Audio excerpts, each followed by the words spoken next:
Bonjour à toutes et tous, bienvenue dans Parlons-en. Voici les titres de ce mercredi. De chaque côté de l'échiquier politique, les oppositions dénoncent la rigueur des mesures d'économie annoncées par François Bayrou.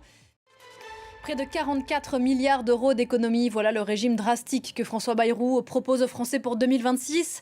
Le Premier ministre avait promis un moment de vérité.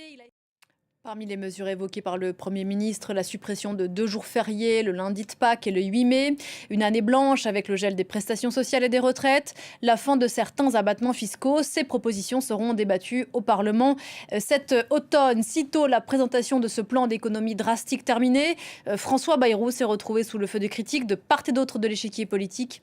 Écoutez. Voilà pour les réactions après ces mesures d'économie présentées par le Premier ministre français François Fillon. La situation reste confuse et très instable dans le sud de la Syrie, dans la région de Souaïda. L'actualité au Proche-Orient, ce sont aussi ces négociations qui se poursuivent à Doha, au Qatar, négociations indirectes entre délégations israéliennes et Hamas pour tenter d'obtenir un cessez-le-feu à Gaza. Le Premier ministre qatari sera reçu aujourd'hui à la Maison-Blanche par un Donald Trump que l'on sait très optimiste.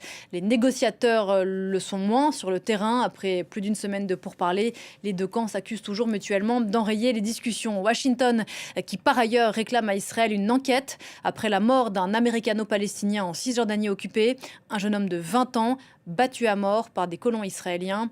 Explication en image de Sophie Samaï.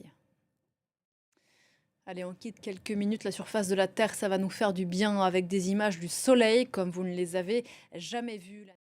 Voilà pour ces images et ces commentaires. Parlons-en, continue juste après ça.